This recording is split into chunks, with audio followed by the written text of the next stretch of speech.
Greetings, fellow Phyrexians. Welcome to a summary of Phyrexia, All Will Be One. Hello and glory to Phyrexia. I'm Amy the Amazonian, recently completed, and here to tell you some sweet lore from the new set. Like some of my other story summaries, this is going to be a very quick kind of play-by-play of the different chapters of the main story and one of the side stories, as we talk about the Planeswalkers and what happens in the main plot of Phyrexia, All Will Be One. This isn't going to be a big production, but I'll try to give enough background information, so if you want to know what happens in the set, this should be a helpful video. Phyrexia, All Will Be One does come out a few weeks after this video, but the chapters for the story came out ahead of time, which is nice. They really wanted to get the story out there before the cards were revealed, which unfortunately kind of got messed up by the fact that most of this set got leaked because Dominaria booster packs had Phyrexia All Will Be One cards in them by accident. It wasn't like a lot of them, but it was enough of them that people opened them, photographed them, and they ended up out in the wild. So what we're going to do is I'm going to go ahead and start clicking through these chapters, and I'll give you a quick play-by-play of what happened. Chapter 1, Uncontrolled Descent. Kaito awakens on New Phyrexia, the surface of New Phyrexia, and feels warm comfort, the sands of a beach of Kamigawa around him, but turns out he's just a little dazed because the party of 10 planeswalkers which have planeswalked to Phyrexia have been scattered. So there's a party of 10, and I'm going to tell you who they are, planeswalkers that came to New Phyrexia as part of a plot to destroy New Phyrexia, or at least the Phyrexians, or at least to stop them from doing their big evil plan. Those 10 planeswalkers are Kaito, the Wanderer Nahiri, Tyvar, Elspeth, Jace, Koth, Luca, Nissa, Vraska? Oh, and Kaya, of course. How could I forget? She's right there. Koth actually didn't planeswalk there. You may have noticed I said 11 different names. Koth was already there. He lives on Mirrodin/New Phyrexia, and let me actually give some background. Phyrexia used to be called Mirrodin. It's a plane made by Karn. It's artificial, and it had the Mirrans on it. There was some blue guy, the Memnarch, the Mirari, blah, blah, blah, blah, blah. Anyway, Phyrexian oil, which is unknown in its original origin, but kind of, let's say, popularized through Yawgmoth and then spread through various servants to Phyrexia, got to the plane. Karn accidentally brought Phyrexian oil to the plane, which completes or turns into a Phyrexian anything it touches.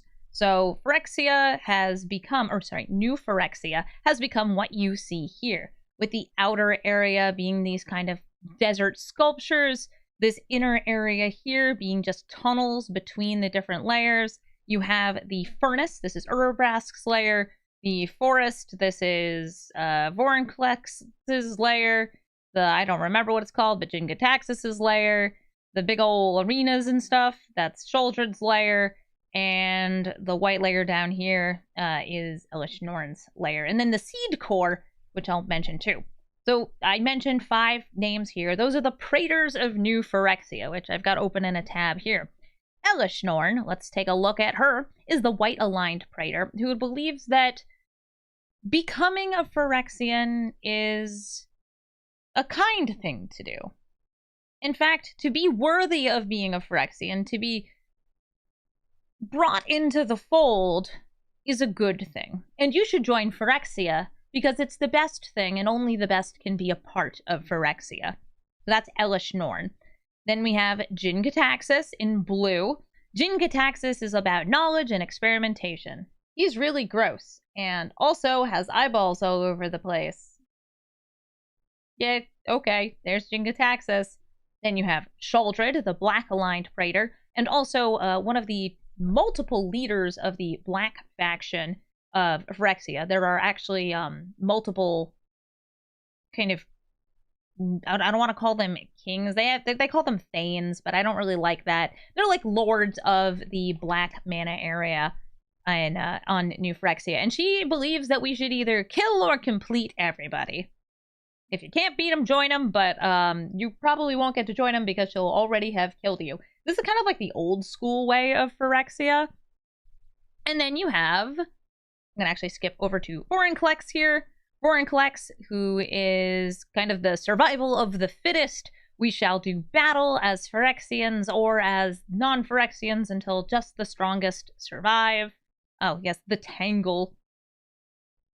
He's got his weird little forest place. And then we have Urabrask, who actually doesn't believe that anybody should be forcibly completed, that everybody should be a part of Phyrexia by their own choice.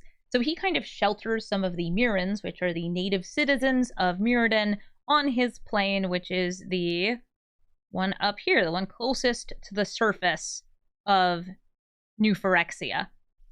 He's not necessarily a good guy, but he does want to stop Elesh Norn's big plot. So I mentioned the Seed Core briefly.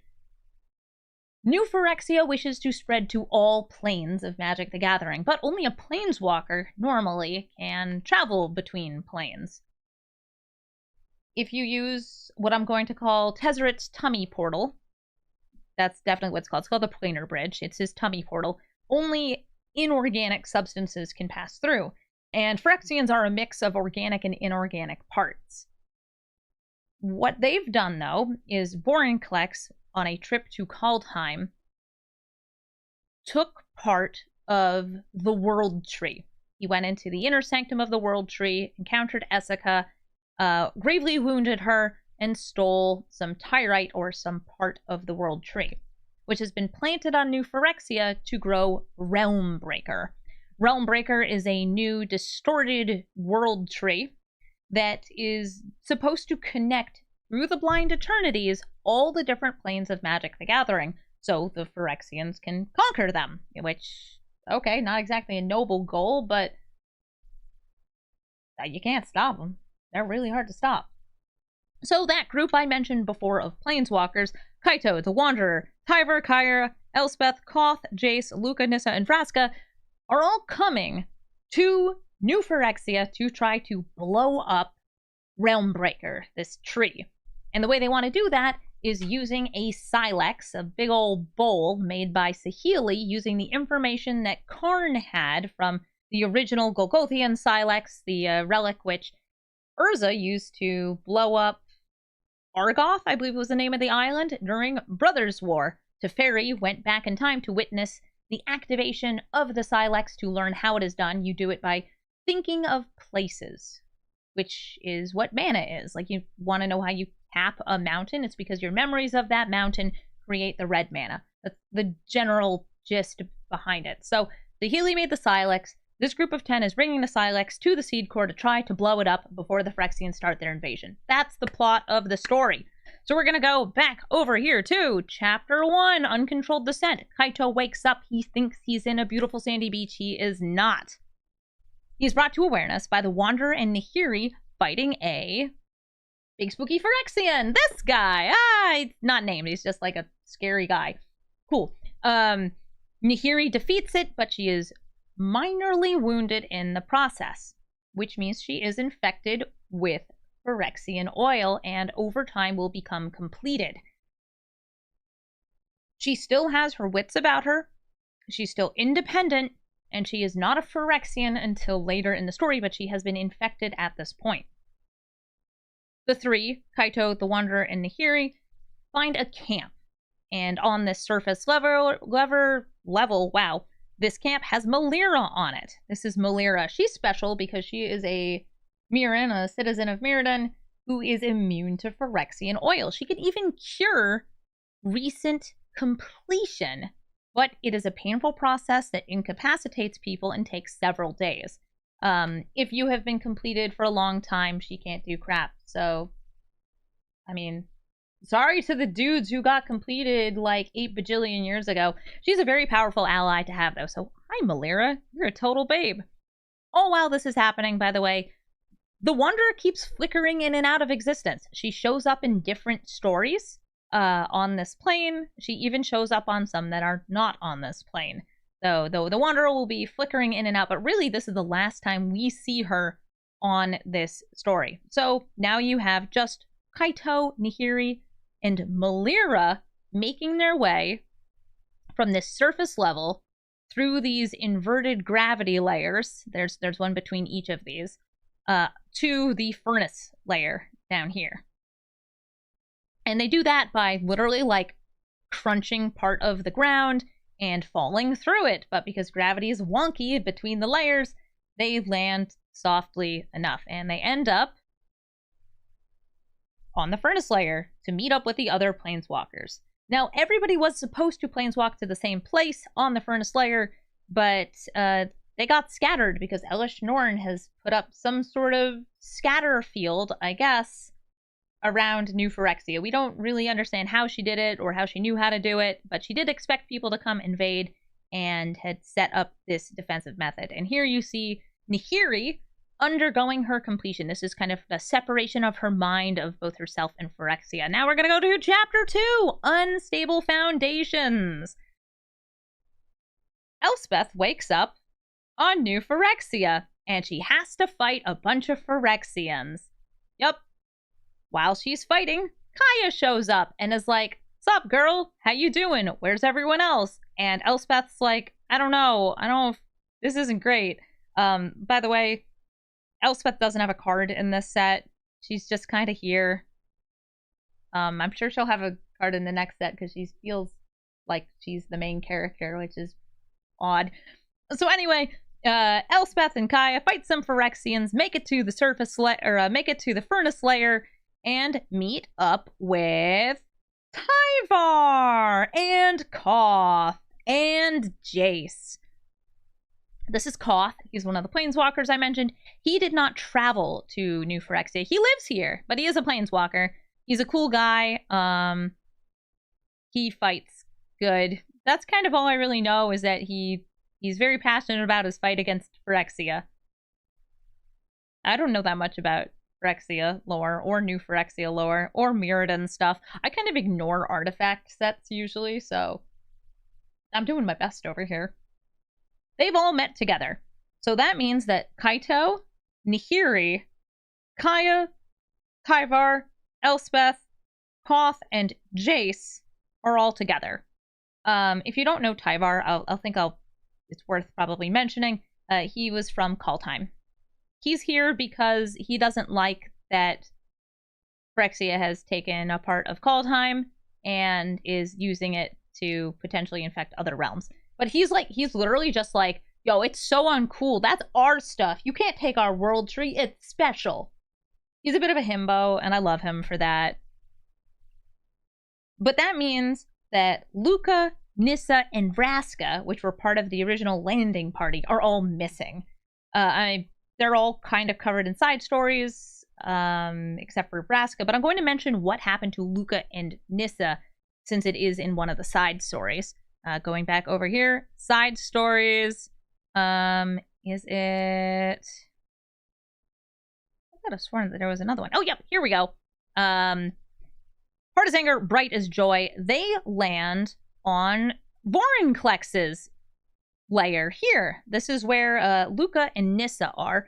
Luca, by the way, was recruited to be a part of this mission because he has military experience by Jace. I don't understand why he's here, because he sucks. Luca is not a good person. He has only shown himself to be a bad person through other sets, and I don't really know why he would help anyone. Anyway, so Luca and Nissa are exploring through the plane, and Luca ends up... Oh, and by the way, the Wanderer, pops in and out a few times, but she doesn't actually, do that much during this. She's just, appears and then disappears. I think she may mention to them, hey, the other guys are here. They're on the furnace layer. Bye. So it's called the Hunter's Maze. All right, so they're on the Hunter's Maze, which is Vorinclex's part of Phyrexia, and they're fighting a bunch of stuff, and they're running away, and they have to try to climb up the canopy to try to get out. In order to do this, Luca ends up bonding with a Phyrexian. Yay! He bonds with this beast thing.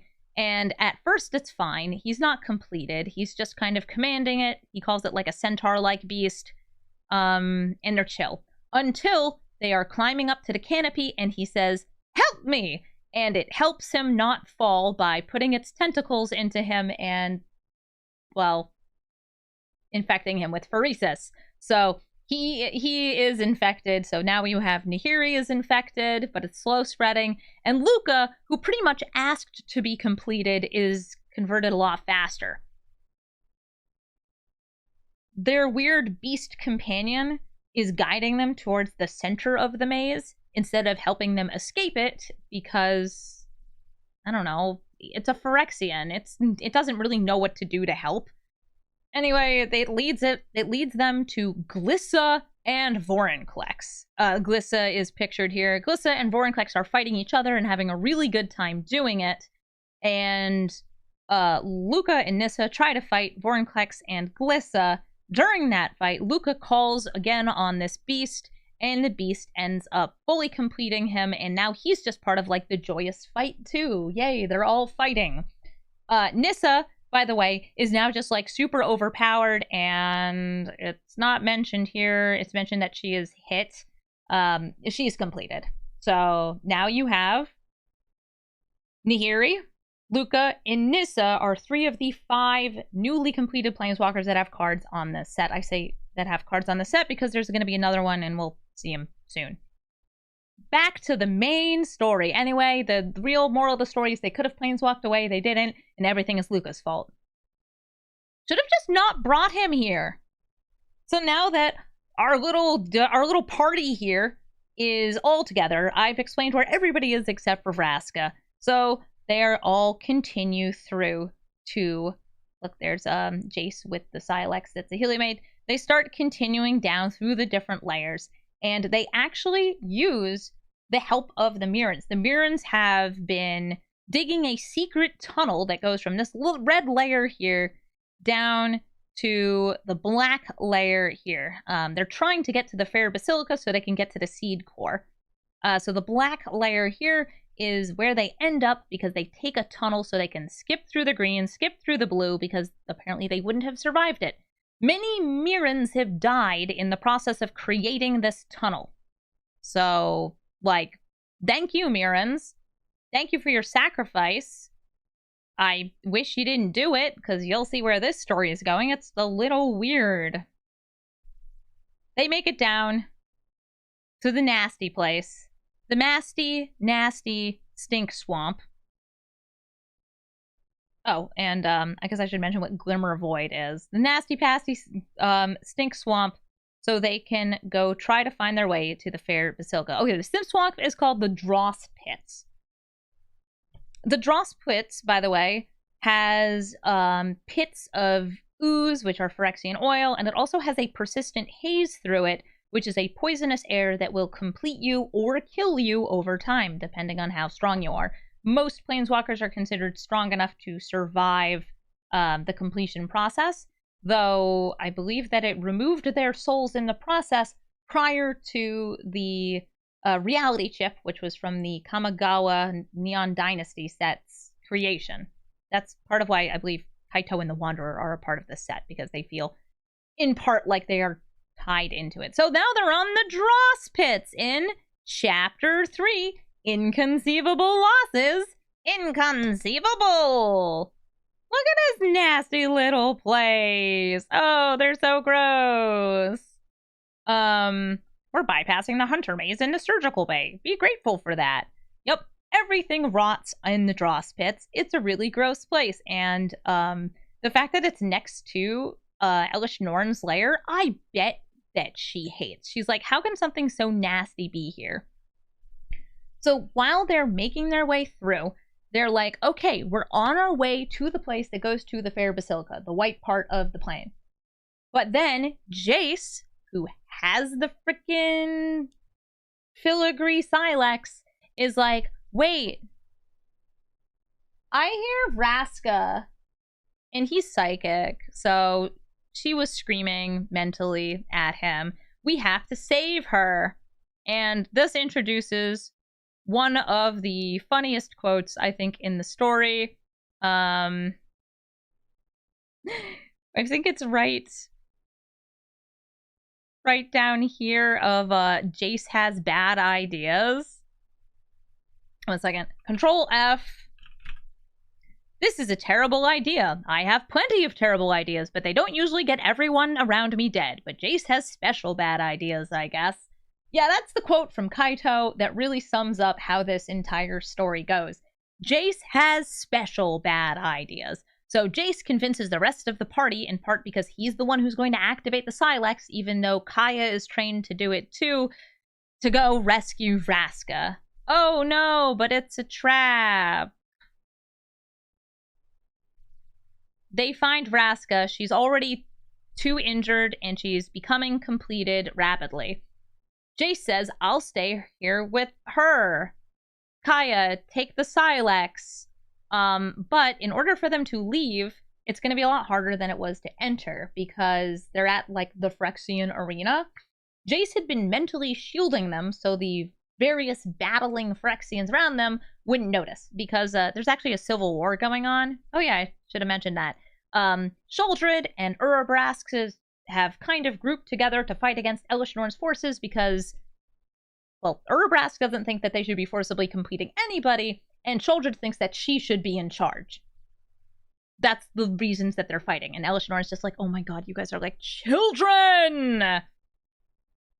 So the rest of the group, that would be Kaito, Nahiri, Tyvar, Kaya, Elspeth, Koth, leave Jace behind, and Jace is with Vraska. Jace goes on a virtual date with Vraska. He uses his mind powers to make it seem like they're on, I guess, Ravnica, and having a really nice date together, because they're a couple, and I guess that's kind of cute. But it turns out that, oh, Vraska has been mostly completed this whole time, and she was just trying to get Jace to be exposed enough to the Phyrexian oil so he would be weak enough that he would start becoming completed. And also, she stabs him, which, there we go. Also, she stabs him in the Phyrexian arena, right in front of her friends. No, everybody else is actually outside fighting against Phyrexians and trying to escape right now. Jace, now at this point, leaves after kind of like they shove away Vraska because she's attacking them. And he's like, hey, sorry guys, my girlfriend stabbed me and I'm becoming completed. Give me back the Sylex. And for some reason, they give him back the Sylex. I would personally be like, hey, you're turning into one of like the evil bad guys here, and I'm not comfortable with you holding this. I'm gonna keep holding it. Me, Kaya. No, they give it back to him, so he's now holding the Sylex again, and they're being attacked. It's really bad. But Nahiri, in a great glorious explosion of metal mastery, it's called lithomancy. She can control rock and metal. She's like an earthbender from Avatar. Actually manages to collapse the entire Phyrexian arena from this layer into this layer. As that happens, her completion is completed. She essentially sheds her skin and her organic parts, and she is not seen again in the story. But Nahiri, who's extremely powerful, has essentially given up the rest of her power to collapse through and get all of them safely to the Fair Basilica. So that's the last time that we see a Nahiri in this story. It's such a weird strategy. All right, I mentioned I was going to talk about briefly what this stuff is. It's not really relevant to the plot, but if you see this in the art, these hexagons, this is Glimmervoid. Glimmervoid is a metal that repels Phyrexian oil. It's not super relevant. They use it a little bit in the story, but it's not like super crazy. It's kind of like how Elspeth brought Halo from New Capenna. That's the angel dust. Don't call it that, though, because it's not a drug. Wizards of the Coast said so. Halo gives you partial immunity, or at least a better fighting chance against being completed. And so does the Glimmervoid metal. It's a little relevant because Tyvar is the same as Kevin Levin from Ben 10. He can transmute himself and things he touches into another material he's touching. So he can touch the Glimmervoid and turn himself or things he's touching into Glimmervoid metal, so they cannot be completed for a brief period of time because it repels the glistening oil. Nice. Ready for the next chapter? Oh boy, I sure am. Time for Impossible Odds. They're on the Fair Basilica, It's very white with accents of red. That's bone and flesh. Perfect. At least that's what Elish Norn says. He says it's perfect. They go through. They think that they might be attacked by some giant, like, hunk of beast and frozen Phyrexians. No, they're not. They're just kind of, like, admiring them, because apparently you get ossified or turned into bone if Elish Norn likes you enough. So there's some giant statues of frozen Phyrexians that don't attack them, but they're afraid that they might. All through this, Jace is feeling worse and worse because he's getting more and more completed, and he feels pretty gross. Ew, yuck. They manage to find a doorway that gets to the seed core. In order to pass through it, either Kaya would need to make them all intangible, but they think that that's going to be too risky, and instead they have Tyvar transmute all of them briefly into Glimmer Void metal and pulls them through to the seed core. So none of them get further Phyrexianized. Yep. Oh, yeah, by the way, I think we now know all 5. So you had Nahiri, who's now fully completed. You have Luca and Nissa, who got completed in the side story. Vraska, who was completed when they found her. And Jace, who became completed or is becoming completed as the story goes on. Cool? Cool. That's how it happens for the story. Yay. They go down into the seed core. And there's the Realm Breaker, the Phyrexian World Tree. I love this. This is perversion of Kaldheim's very soul, says Tyvar, because he really doesn't like that they would do something like that. Here's more pictures of it, I guess. Or no, this is supposed to be Karn. So Karn is in this area. He's been dissected. His head is the only thing left. Sheoldred, by the way, had like stolen him back to New Phyrexia. And apparently they rejected him as the new father of machines, because he was their father of New Phyrexia. The real father of machines is Yawgmoth from way back when, who's truly a master of eyeliner, like myself. So Karn can't help them, and Karn just gives them a brief update. He's just like, there's a lot of guys, they're preparing their invasion. In fact, they can see Elish Norn and the various ships, like kind of like a landing parties of Phyrexians ready to go at the Realm Breaker. They also hear singing. Oh, there are so many Phyrexians here. Ossified Phyrexian bodies. This is scary. Oh no.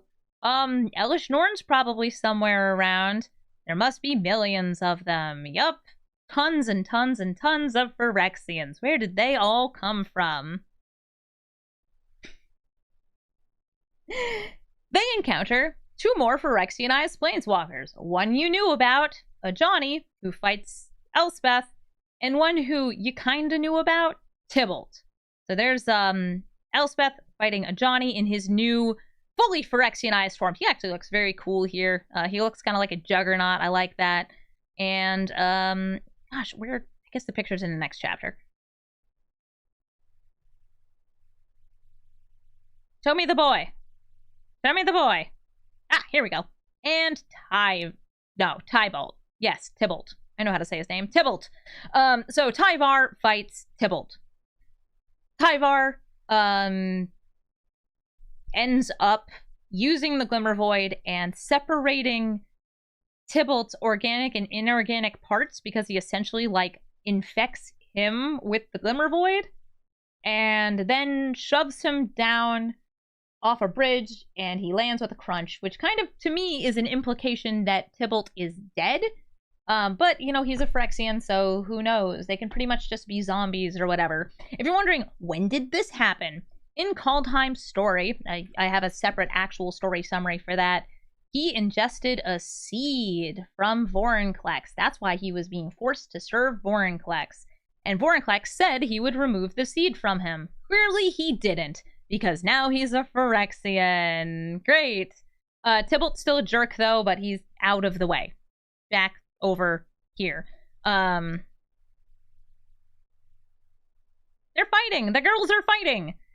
So you have Tyvar is busy up here, and Elspeth is busy up here. So the remaining party of Kaito, Koth, Jace, Kaya. Actually, I think Koth may have left at some point. I don't really remember what he was doing. Go down to the final layer, to the base of the world tree. That's all the way down here. Not the world tree, the realm breaker. It's the messed up one. Chapter 5. This is the final chapter. It came out, I believe, just yesterday. Kaya and Jace have both been trained to activate the Sylex, and they have a big debate of, should we activate the Sylex? The reason why this is a debate now that they're at the bottom is because they see that the Phyrexians are ready to go, and Realmbreaker, this fake world tree, is done. It's grown, and it's connecting the planes. So they're unsure if exploding the Sylex at the base of this tree will blow up just the seed core and New Phyrexia, hopefully just the inside of New Phyrexia and not the outside where the Mirrans are, or if it will blow up the entire multiverse. Jace says, well, it would probably only blow up some of the multiverse at worst, so I think we should do it. By the way, he's like mostly completed at this point, but I think he's still thinking for himself, kind of implied. And everybody else is like, I don't think that's a good idea. So anyway, Jace starts activating the Sylex, and he starts exploding the everything. There he is. And Kaya's like, no, you big frickin' jerk. And Kaito is trying to stab him, and she's stabbing him too. And then Elspeth shows up. I guess she's done fighting a Johnny. And she doesn't even know about this conversation that's happened because she wasn't there. And she says, oh, crap. Yeah, wait. Let me just go ahead and grab the Sylex before it explodes, but while it's exploding, and planeswalk away with it. So, Elspeth has gone somewhere with a giant explosion and essentially a nuke. I don't know where she goes. I don't know if she'll survive it. I assume she will because she seems important, and she has big plot armor. And before anybody says, but Urza survived the original, Urza planeswalked away as he activated the Sylex. Also, Urza was an old planeswalker, back when planeswalkers had the power of gods. So she's somewhere with an explosion, and Jace is completed, so he's just kind of hanging out there. Oh, and he's been stabbed, by the way. Elspeth stabbed him with the Halo sword made of Giada during that scuffle. I think that actually was in the anime version of Jace's art, if you look that up. Kaito and Kaya are just kind of there. By the way, Elish Norn has found them at this point. The Wanderer is blinking in and out of existence. Tyvar is also there. He arrives. Koth is somewhere. Lucanissa, Raska, also completed. What has been accomplished? Oh, yeah, and Nahiri is completed. The Wanderer's blinking in and out. What has been accomplished by this story? Well, Elspeth has an explosion somewhere, and a bunch more planeswalkers are completed. Who knows if they'll be healed? So the Phyrexians are going to start their invasion. Doo-doo-doo! It's a really weird story. I don't really like the writing for it, nor do I really like the plot for it. But I think that it's important people know what it is as we go through more of the set. So if you want to know more about what happened, check out my Dominaria United story summary. And if you want to know what happened in Brothers War, which was a recent set, honestly, read the book. Compared to this story, this book's great. It's kind of like fun fiction. It's not going to make you think too hard. It's got interesting stuff. It kind of explains some systems of Magic the Gathering in a way that people who don't play Magic the Gathering might enjoy. And I've got this nice beat up copy. But I will recommend The Brothers War if you're looking for Magic the Gathering literature to peruse. So here's my story. Yay! Did you like it? If you didn't, that's okay. Some of the side stories are more interesting. I haven't read all of them, but the basic plots of them are, one of them is somebody being willingly completed on the furnace layer, and kind of the story of that person. The second one is in second person. It's from Ixhel, the angel's point of view. I didn't finish reading that one because it's in second person point of view, and I just don't really like reading second person point of view. To me, it comes off as really strange linguistically. I wanted to grab some of the other stories. Here we go. There's one where Teferi is kind of going through time with Urza and ends up meeting up with the Wanderer. So Teferi is back in the story at the very end. That's what you need to know. He has conversations with Urza, things like that. And this one, which I'm going to bring up quickly because I think it's really funny, because Tezzeret has to call Elish Norn mom, literally mother, tell her he loves her. And the reason why Tezzeret has been helping the Phyrexians is because he is dying and needs a body made out of dark steel. Dark steel is the indestructible metal of Mirrodin. Cool.